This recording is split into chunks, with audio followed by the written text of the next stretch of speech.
his wife, they gave birth to a daughter and a son. And the son, because he comes in the family of Kusha, got the name Kaushika. Right? Kunti's son, wherever in Sanskrit, this is just a little Sanskrit lesson. If a name is has an U attached to it, Kunti, son becomes Kaunteya. One who comes from Kunti is Kaunteya. So one who comes from Kusha, or in the line of Kusha, becomes Kaushika. So the son was called Kaushika, whose other name is Vishwamitra.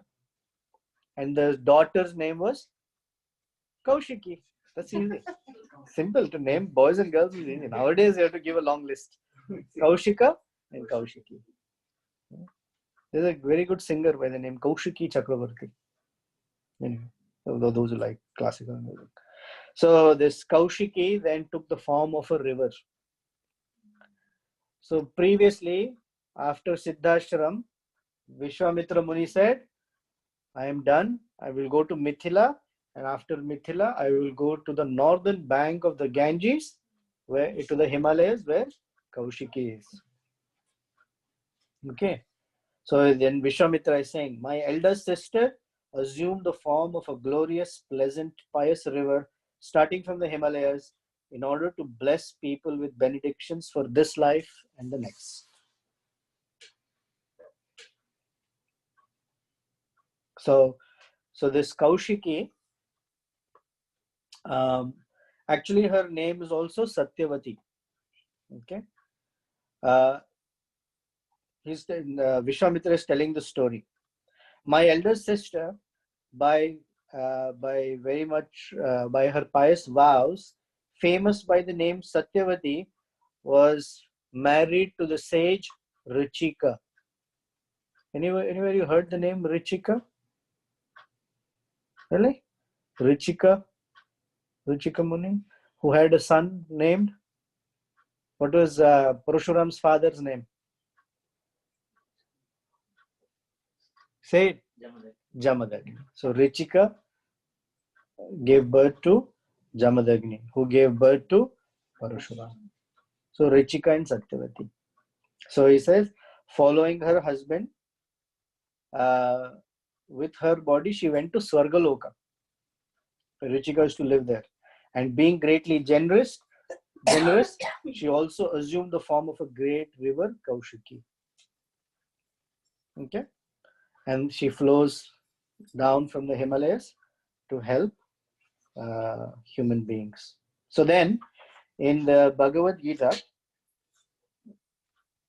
Prabhupada, in chapter 6, verse 40, in his purport says, humanity can be divided into two sections, namely regulated and unregulated.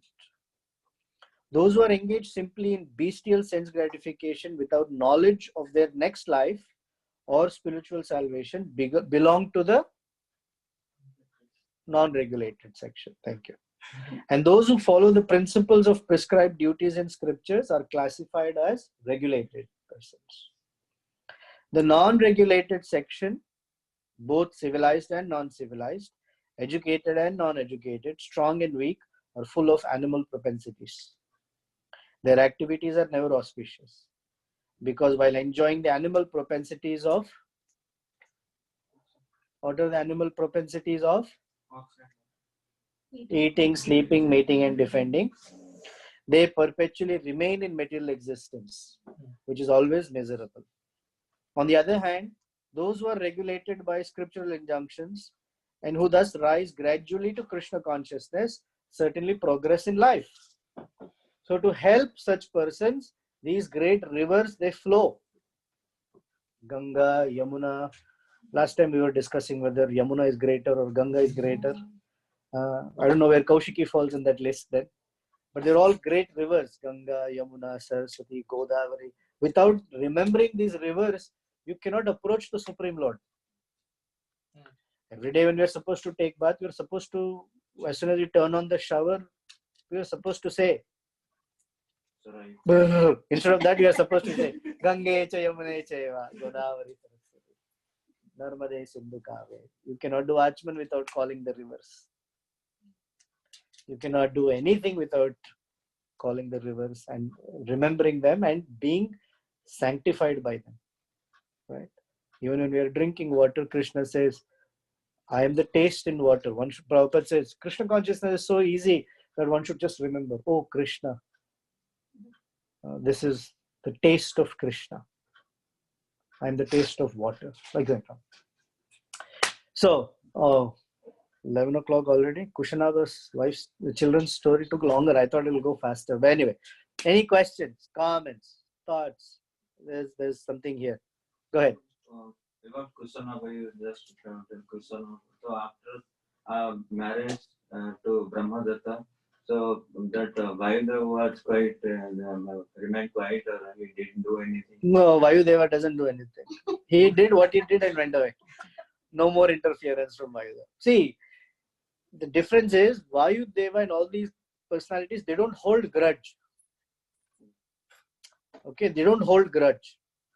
The only place where grudge was very, very strongly working is in the case of Indra with the Vrajvasis. He became very upset. Right? But he was also taken care of by Krishna. But Krishna also doesn't hold any grudge against Indra. Indrari Vyakulam Roka. Every time there is a problem, Krishna only comes in different ways to help Indra. But so they don't hold grudge. Heart is very clean. No grudge. After that, Narad Muni must have met Manikuvera and Nalagriva many times. No grudge. And Manikuvera, oh, there's Narad Muni. You remember what he did? In fact, they were so grateful. Oh, because of you, we saw Krishna. So no grudge. Next one is, in the beginning of the class, you said that the demigods, they don't go through the, demigods don't go through death and disease like that. So what's the role of Ashwini Kumar? Ashwini Kumaras show up when different things happen in battle. They're the doctors. So whenever they get beat up in battles, Ashwini Kumaras, they will give special medicine that their bodies will change very quickly. And Ashwini Kumaras, because they're demigods' purpose is to benefit people on earth. Right? That's what Krishna says in Bhagavad Gita. I've created a system where humans will benefit the demigods, and the demigods will benefit the human beings. It's a reciprocal cycle that everyone will be happy with. So Ashwini Kumaras are to help the human beings on earth with their medicines and their other things. So in Bhagavatam, when they're supposed to learn a particular mantra, and they say, oh, Chavana Muni's case. Was it Chavana Muni? Sukanya and Chavana Muni. When Chavana Muni had to teach the Ashwini Kumaras a particular mantra, in return they told him, we will change your body to young prince. So they take him into a lake, they give him a bath. When he comes out, Sukanya is like, wow, he's changed so much. So they are there for the special, they're paramedics. Thank you. All right. Like you mentioning that the Putra Kameshri. Yeah. So why are you talking about Putra Kameshri? I know you asked this question. I'm curious about that when they are done Putra Kameshri India for the I don't know. You're stuck with Putra Kameshri or not? The Singh has to come and know special qualified person. He has to only do with Putra Kameshri. Correct. Maharaj. So Dasharatha. Yeah. So in this case, Putra Kameshri, he has like nobody didn't mention that. It doesn't say. Putra Kameshri can be done by anybody. Whether it will be successful or not is a different issue. Right? But King Kusha and Kushanaba had great priests with them. The Ishti Yaga is a supplementary yaga to something big. So Dasharatha Maharaj did Ashwamedha, and in that Ashwamedha, little on the side is Kameshti Yoga. So a Putra Kameshti Yoga was done. So like that, these kings are performing yajnas, and on the side, he wanted a son. It's not necessary only that qualified person only should. The Brahmanas are all qualified. Only Brahmanas should be lighting fire, not with camphor. With lighter and camphor, and put more camphor every time we see the fire becoming small. No, very qualified Brahmins. Thank you. Hare Krishna, Prabhu. Oh, Hare hold on. Krishna. Yeah, go ahead. Sorry, Prabhu. This is Paramatma Das. You were. You're such an amazing. Paramatma never asked for forgiveness. But Das is asking, Prabhu. So, Prabhu, the question is that shloka, Gangechi Yamne Cheva. I hear two versions. One people say Gangechi Yamne Cheva, Krishna Godavari Saraswati, and some other says only Godavari. They don't add Krishna river. So, what is the right version and how to understand? That's confusing me. Please forgive me. I don't know.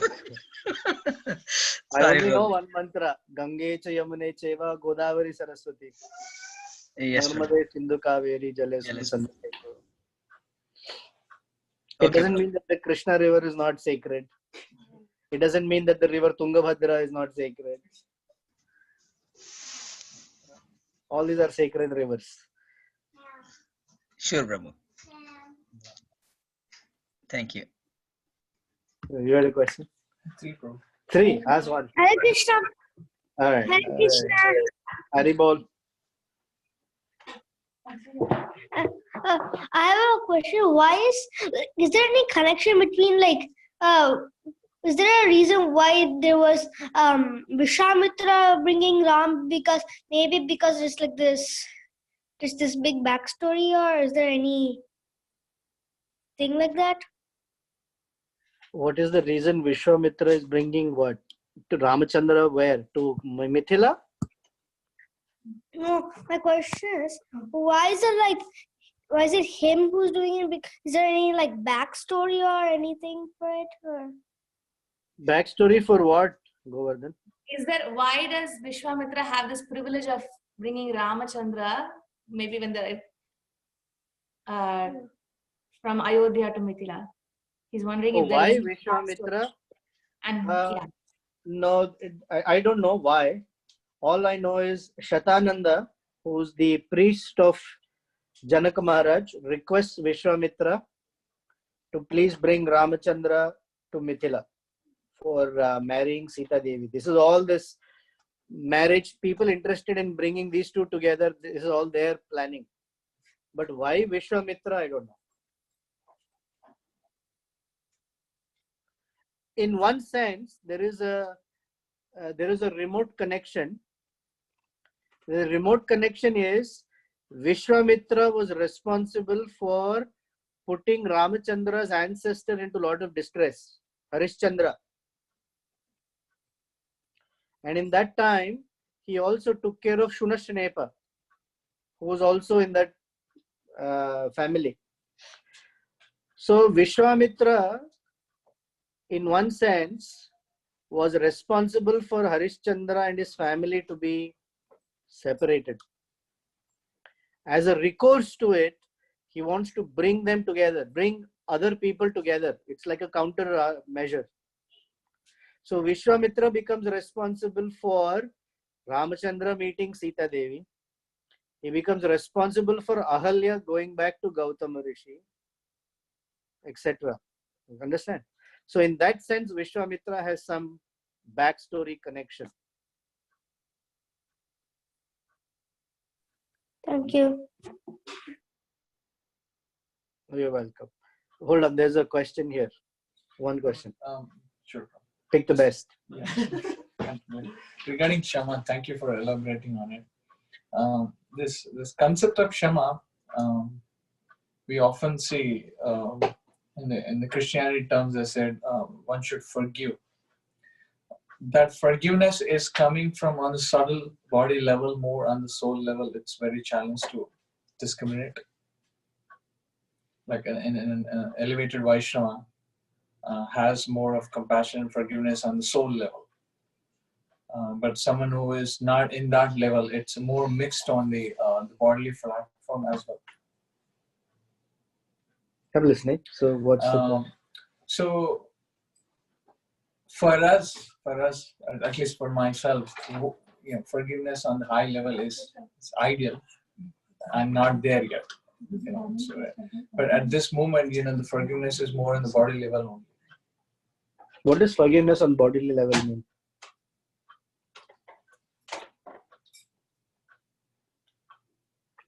Not benefit. So the question here is, great souls forgive at the bodily level and also at the subtle body or the soul level. I am not there, so I can only forgive at the bodily level. So my question is, what does forgiveness at the bodily level mean? Let's say I get offended with the dishonor or disrespect and so forth. That's on the soul level, even not on the soul level. Right. So forgiving on that aspect is on the subtle level only. So what does forgiveness on the soul level mean? That's what I'm trying to understand. Right. So forgiveness on the soul level, I don't know what that means. I mean, the only thing is that the Supreme Personality of Godhead, Ramachandra, forgiveness is that we have turned away from him. And for that, he doesn't punish us. He is more eager that we turn back to him. So at that soul level and all that may not apply necessarily to us. What we are doing is we are practicing and moving through life in such a way that we have a goal. We want to reach Krishna, Sri Ramachandra's lotus feet. In between, there are many distractions. Someone said something to me. Someone did not say something, did not offer respect. Someone said this, someone did that. Will I be worried by those things? Should I be? Kshamata means have a big picture in perspective and move on. And don't hold on to grudges. So when the big picture is not clear, then the small things become very big. When big thing is clear, the big picture is clear, the goal is clear, then even the big challenges become very small. Now this is theoretical for me. I'm not there either, but that's the lesson I learned from, many times, but recently Vyaspuja was also that point. So the calibration for us every time is, hey, am I aware of the big picture, where I'm going in life? If that is clear, then these things in that perspective become smaller. Right? The Earth is a very big planet. You put it next to Jupiter or the Sun, suddenly it loses its significance. So some problem may look very big. Put it in the grand context of where we are trying to go.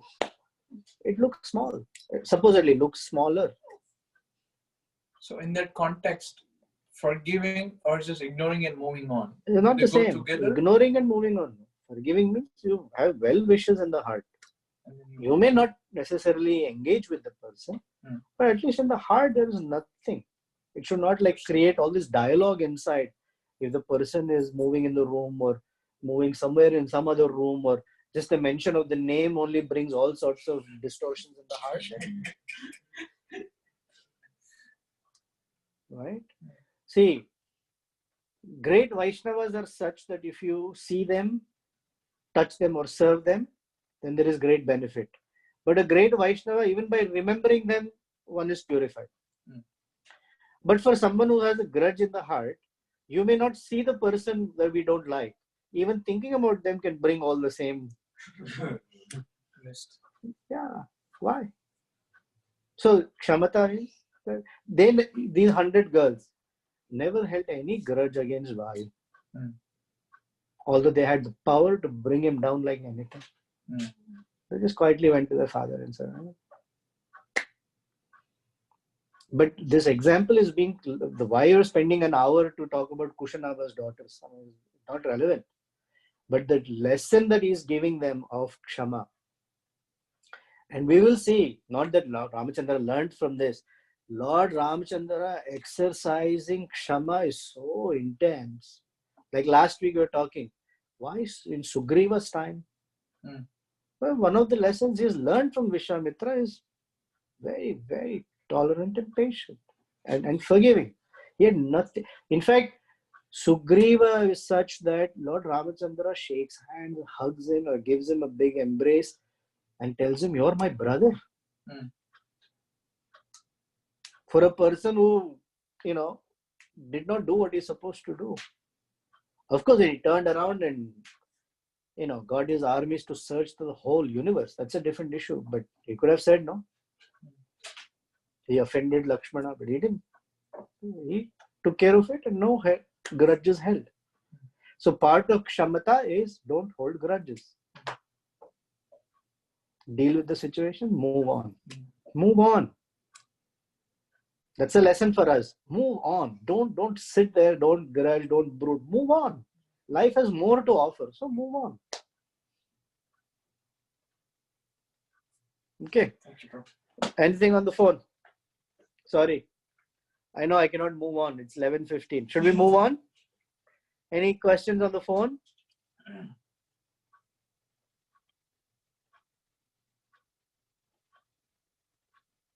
Hare Krishna, Prabhuji. This is Uddhav Das. Hare Krishna. Prabhuji, you were mentioning that Vayu has some role in Vayu plays some role in moving the planets in their orbits. Yes. What exactly is that, Prabhuji? I never heard of it. I used to think it's just the gravitation of the sun which puts them in their orbit, lets them move in their orbit. No, Vayudeva, by Krishna's order, his service is to move all the planets in their orbits. Okay. His job, another is to move all the clouds once they are vaporized by Surya Dev. Where all our water that we get in India comes from the ocean near Africa. Right? Right. It's evaporated from there and monsoon clouds move northeast direction. Yes. How do clouds move? Right. How much water is contained in the clouds? Billions of gallons of water. Right. And how are the clouds so light? Because they are held in vapor form. Vapor form means Vayu is there. No? Yes. And that Vayu then moves those billions of gallons of water contained in the clouds and brings them northeast towards the Himalayas. Then there pours rain. Then the clouds turn, come back southwest direction, pour rain. So the airs that are moving, the tornadoes, what we call cyclones, they're all movements of Vayu. Correct. At different levels. Right. Yeah. Okay, Prabhuji. So it plays a role in moving the planets in their orbits also. Absolutely. Okay. Thank you, Prabhuji. We are concerned with Vayu moving in our body so that, what we eat, so that there is not too much Vayu coming out. And then making sure that in our body, Vata is not, is in balance. Let's worry about those. But yes, that's sort of the bigger perspective of what it is. Okay. Thank you, Prabhuji. Prabhu, Hare Krishna, Prabhu. This is Varsana. Hare Krishna. Prabhu, the Samadhana, Veda, Danda, it's 4 levels of diplomacy. Is that right? Correct. Okay. Maybe will you be touching on it at some when? Will you be touching on it when you talk about that section? Let's see when it comes up. There are places where it will come up. Okay. And if I don't, then please remind me. Okay, Prabhu. Thank you. Yeah, I just want one or two sentences on it. Generally, the word diplomacy, we have a very negative connotation to it. When we say someone is being diplomatic, we put a negative connotation to it. Actually, every country has diplomats. It doesn't mean they're bad people. It means they are experts at negotiating for the best interest of the country. So that's the person who's a diplomat. They're always thinking about the best interest of.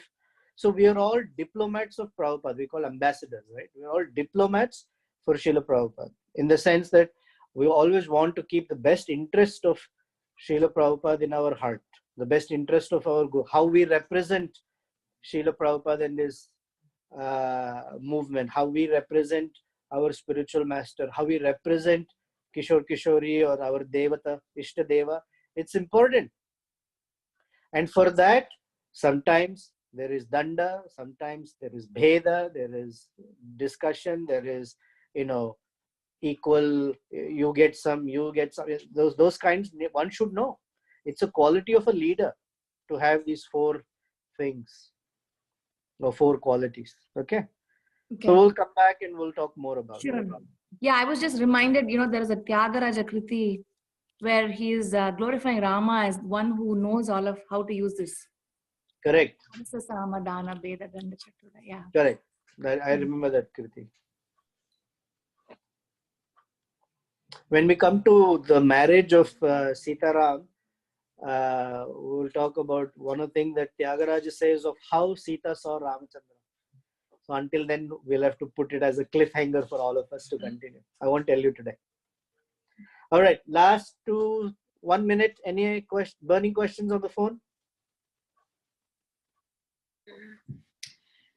Hare Krishna Prabhu, I want to understand forgiveness further in the sense when an instance happens when one is hurt and one is wanting to forgive, at the same time there is some information that we get about the other person, and when we are dealing with the same person the next time, although not acting from the point of being hurt, but then still considering that this is the character or the nature of this person, so being careful and taking note of that particular aspect which exists between the relationship is also important. Excellently said. So I just wanted to confirm if yeah. understanding is.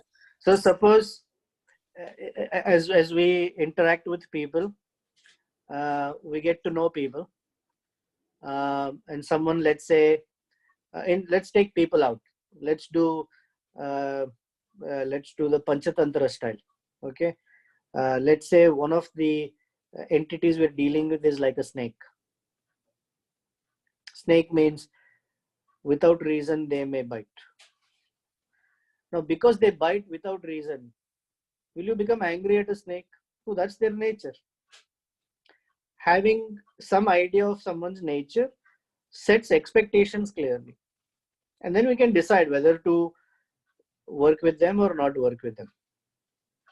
But that doesn't mean that every time you see a snake, in your prayers also, oh, please kill the snake, that snake I cannot tolerate. No. Snake is snake. But then in one's own heart, one should be very clear if that one is not acting from that position of being hurt versus just considering that as an event and an information and then acting from there. That is correct. So forgiveness, honestly speaking, forgiveness may benefit the other person, but first is to benefit ourselves. Right? What is one of the things I heard from Bhakti Tirtha Maharaj is anger or grudge is like holding hot coals in your hand, waiting for an opportunity to throw it at someone. So what does grudge do? While you're waiting for that opportunity, you're burning yourself, or I'm burning myself, right? So grudge is like that. They're hot coals that I'm holding.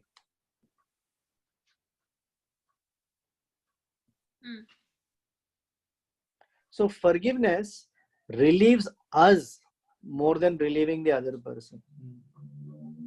We are relieved of the grudge. and they're relieved of the danger of our grudge. And here's a great thing that Sita Devi says, which of course she is my hero in the whole of Ramayana. When Hanuman meets Sita Devi, he says, Hanuman says, please give me permission. I will destroy the entire Lanka. I will wipe it out of the face of the earth. I will kill all the Rakshasas. I will kill everybody here. You just have to say the word. In fact, I will finish Ravana also right now. And Sita Devi says, who doesn't make a mistake in this world? Everyone makes some mistake or the other. So who doesn't make a mistake?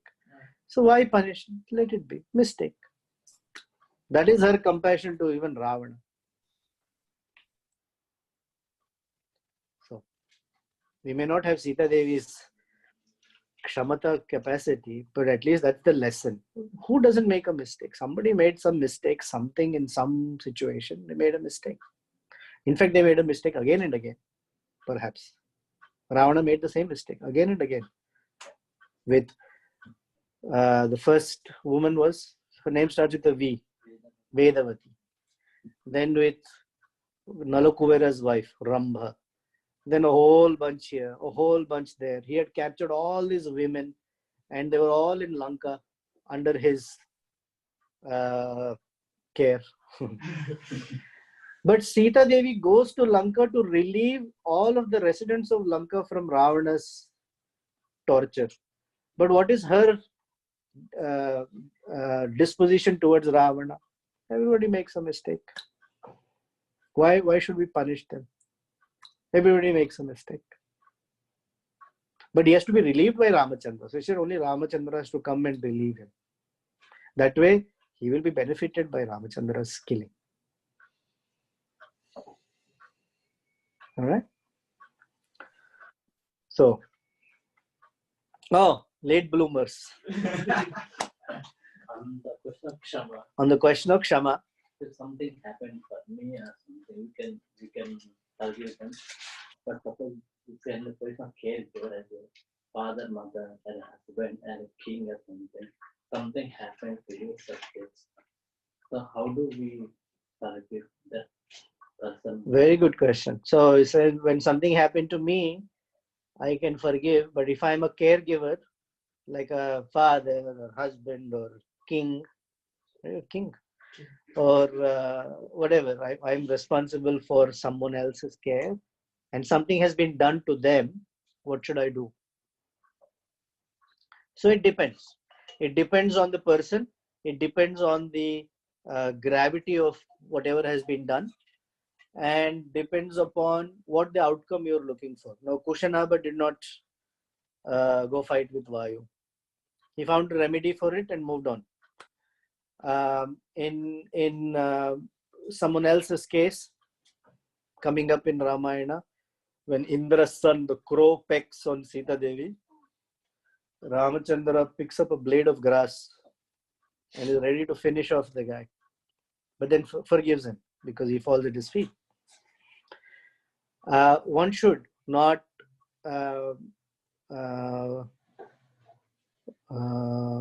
give up one's duty of protection, but how that protection is given depends on a whole bunch. So in this case, King Kushanaba consulted with his ministers, with his brahmanas. So proper consultation on what is the best way to protect those who are under my care must be thought out. In some case, you defend this way, in some case you protect this way. You may punish that person or correct that person or escalate it for their correction. Somehow that whoever is under your care is protected. It's not one way. It all depends on the different things. Someone said something, someone did something, something is happening in front of you, something happened previously. It all depends. Okay. All right, we should end. I went way beyond. Thank you, and please forgive me. The reason I gave you the discussion on Kshamata is now for all of you to forgive me, if you can, for going far beyond our time. So sorry about that. Hare Krishna, and see you again soon. Haribo. Srila Prabhupada ki jai. Yeah. Hare Krishna. Hare Krishna.